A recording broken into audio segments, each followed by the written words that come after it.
नमस्कार दोस्तों, मैं डॉक्टर राजकुमार नागर अपने यूट्यूब चैनल में आपका स्वागत करता हूं। आज जिस दवाई के बारे में हम पढ़ने जा रहे हैं वो है एसिड पेक्रिकम या एसिड पेक। तो आज हम देखेंगे एसिड पेक के क्लिनिकल सिम्टम्स क्या होते हैं, किस तरीके से इसे क्लिनिक में यूज़ किया जाता है और कैसे डिफरेंट मेडिसिन से इसे डिफ्रेंशिएट किया जाता है। आज हम देखेंगे एसिड पेक के वीडियो लेक्चर में। तो चलिए शुरू करते हैं। एसिड पेक, एसिड पेक्रिकम, जो इसका कॉन्स्टिट्यूशन है बहुत स्पेसिफिक लिखा हुआ है, वो बहुत समझने की ज़रूरत है क्योंकि आज के जो दौर है, जो समय है, उसमें बहुत ज़्यादा यूज़ होती है और ऐसे कॉन्स्टिट्यूशन हमें मिलता है।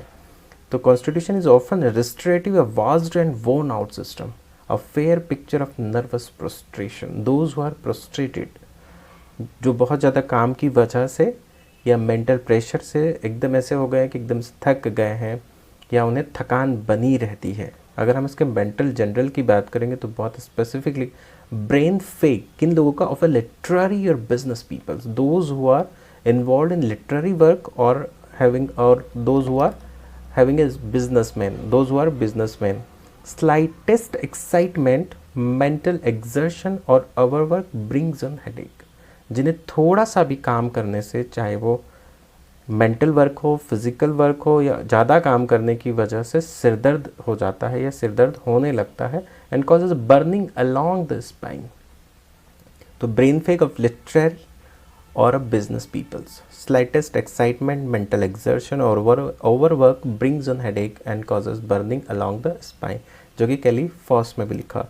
अगर हम इसके फिजिकल जनरल की बात करें तो एक स्पेसिफिक डिजीज़ दी गई है, वो है पर्नीशियस अनीमिया। उसके सामने न्यूरेस्थेनिया एंड प्रोग्रेसिव पर्नीशियस अनीमिया इन्होंने लिखा हुआ है विद न्यूरेस्थेनिया। तो यहाँ पे जो बहुत स्पेसिफिक बात है, जो सिम्टम्स है वो ध्यान रखने वाले हैं, ब्रेन फेक ऑफ लिटरेरी और बिजनेस पीपल। तो आपके पास जब आते हैं और आप उनका ऑक्यूपेशन पूछते हैं तो वो लिटरेरी वर्क या फिर बिजनेस पीपल होते हैं या बिजनेसमैन होते हैं, जिन्हें थोड़ा सा भी काम करने की वजह से या ज़्यादा काम करने की वजह से सिर दर्द होने लगता है और उन्हें अपने स्पाइन के अलॉन्ग में जलन होने लगती है या इस तरह का कोई सिम्टम्स लेके आते हैं, तो हमें एसिड पेक के बारे में सोचना है। अगर हम इसके हेडेक की बात करेंगे तो हेडेक भी बहुत स्पेसिफिक लिखा हुआ है किन किन लोगों को होता है। तो headache of students, teacher and overwork businessman from grief और डिप्रेसिंग इमोशंस। तो student, teacher and overwork businessman, तो साथ में एक बहुत स्पेसिफिक चीज़ लिखी हुई है, ग्रीफ और depressing emotions in occipito cervical reason. ये बहुत ध्यान रखने वाली चीज़ है। कहाँ पे होता है? तो ऑक्सीपिटो सर्वाइकल रीजन। अब देखिए यहाँ पे स्पाइन में बर्निंग लिखी हुई है, तो अगर हम इसको टीचर या स्टूडेंट के पॉइंट ऑफ व्यू से देखें तो आजकल जो लोग वर्क फ्रॉम होम कर रहे हैं और कंटिन्यूस लैपटॉप या कंप्यूटर के सामने बैठे हुए हैं, सिस्टम के सामने बैठे हैं, तो उन्हें कंटिन्यूसली काम करने की वजह से सिर दर्द होने लगता है। और सिर दर्द कहाँ होता है? ऑक्सीपिटो सर्वाइकल रीजन पे। तो उनकी गर्दन में दर्द होने लगता है। उसी दर्द को लेके अगर कोई पेशेंट आता है तो हमें एसिड पेक को ध्यान में रखना है। तो headache in occipito cervical region और brought on by slightest motion और मेंटल एक्सर्शन। स्लाइटेस्ट मोशन लिखा हुआ है और मेंटल एक्सर्शन, ये बहुत ध्यान दीजिएगा। अगर हम ऑक्सीपिटो सर्वाइकल रीजन को लेकर नेट्रोम्यूर और सलीशा को डिफ्रेंशिएट करते हैं तो नेट्रोम्यूर में लिखा हुआ है headache due to the anaemia, anaemic of school girls from sunrise to sunset, a left-sided clavus as a bursting with red face और nausea and vomiting before। देखिए बहुत इंपॉर्टेंट लिखा हुआ है सिम्टम्स नेट्रोम्यूर में कि nausea and vomiting sensation होती है। वोमिटिंग होती है कब? सिर दर्द के पहले। और सिर दर्द कब होता है अगर फीमेल है तो during and after menses, as though 1,000 of little hammer were knocking in the brain during fever। देखिए 1,000 of little hammer वाली सेंसेशन है, सब्जेक्टिव फीलिंग है और ये कब लिखी हुई है? Specific in the fever, not in the general headache. So please keep it in mind. And headache relieved by perspiration, which is very important here in the netromure patient having profuse perspiration which give relief। and one more specific symptoms in netromure which is beginning headache beginning with blindness।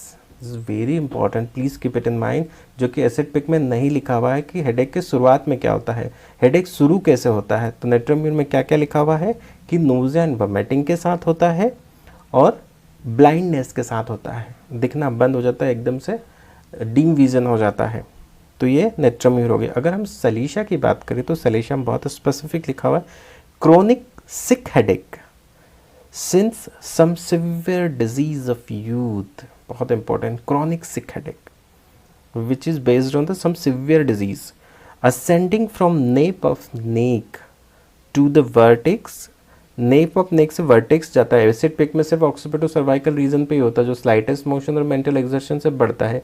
नेट्रोम्यूर में ऐसा कुछ नहीं लिखा हुआ है, but यहाँ पे लिखा हुआ है कि from nape of neck to the vertex as if coming from the spine and the locating, कहाँ पे सेट हो जाता है? Locating in one eye especially the right, if it is left then it's a spigelia. Aggravation जो होता है सैलिशिया के हेडेक का होता है ड्राफ्ट ऑफ एयर और uncovering the head and relieve by pressure and wrapping up warmly. और एक और चीज़ लिखिए, प्रोफ्यूज यूरिनेशन। अगर प्रोफ्यूज यूरिनेशन से हेडेक रिलीफ होगा तो वो सैलिशिया होगी। अगर प्रोफ्यूज पर्स्पिरेशन से रिलीफ होगा या पर्स्पिरेशन से रिलीफ होगा तो वो होगा नेट्रोम्यूर। और थोड़े से भी एक्सर्शन चाहे मेंटल हो फिजिकल हो अगर बढ़ जाता है हेडेक और ऑक्सीपिटो सर्वाइकल रीजन इन्वॉल्व होता है और जो हमारे पास पेशेंट आता है वो स्टूडेंट क्लास का होता है या टीचर होता है या बिजनेसमैन होता है या patient having history of grief और डिप्रेसिंग इमोशंस, तो हमें एसिड पिक के बारे में सोचना चाहिए और नेट्रोम्यूर और सैलिशिया से डिफ्रेंशिएट करना चाहिए। अगर आगे हम बात करें मेल सिम्टम्स में तो priapism painful and continuous erection with spinal disease किसी भी तरह की कोई स्पाइनल डिजीज़ हो सकती है, चाहे वो पोस्ट स्पाइन हो या PIVD हो या दूसरा कोई रेडिकुलोपैथी हो, ये हो सकती है। Erections violent long lasting and profuse seminal emission. If any kind of spinal disease attend with the priapism then you have to think about the acid pic. Profuse seminal emission and satyriasis जो कि कैंथेरस and phosphorus में भी लिखा हुआ है। अगर हम इसके नर्वस सिस्टम की बात करें, जैसा कि हम देख के आ चुके हैं कि पेशेंट बहुत ज़्यादा फटीग, नर्वस, प्रोस्ट्रेटेड एंड न्यूरेस्थेनिया होता है। अगर हम इसके नर्वस सिस्टम की बात करेंगे, सिम्टम्स की बात करेंगे, तो वहाँ पे लिखा हुआ है tired heavy feeling all over the body especially of the limbs and aggravation on exertions. इतना ज़्यादा थकान होता है। आगे लिखा हुआ weariness progressing from slight feeling of fatigue on motions to complete paralysis. ये जो वीकनेस है ये नर्वस सिस्टम इन्वॉल्वमेंट की वजह से यहाँ पे दिखाया गया है। अगर इसे slight feeling of fatigue on motions to complete paralysis, थोड़े से मोशन से भी लिम्स में वीकनेस आने लगती है या फटीगनेस आने लगती है जो कि कंप्लीट पैरालिसिस में चेंज हो जाती है। अब आप अगर माइस्थीनिया ग्रेविस को डिफ्रेंशिएट कर सकें इसे या फिर किसी और ऐसी बीमारी जिसमें कि लिम्ब वीकनेस के साथ साथ अगर कंप्लीट पैरालिसिस की ओर प्रोग्रेस कर रहे हैं तो हम एसिड पिक के बारे में सोच सकते हैं।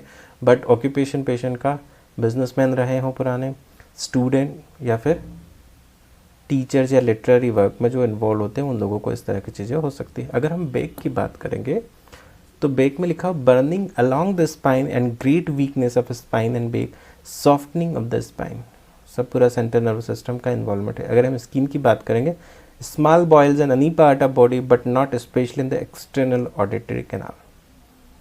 In any part of body but not in external auditory canal. External auditory canal में कोई boils नहीं होता, पूरी बॉडी में कहीं भी हो सकता है, तो boils के लिए भी एक अच्छी रेमेडी है। अगर हम इसके मॉडलिटीज़ की बात करेंगे तो aggravation by least mental exertions, motion, steady and wet weather and amelioration from cold and cold water.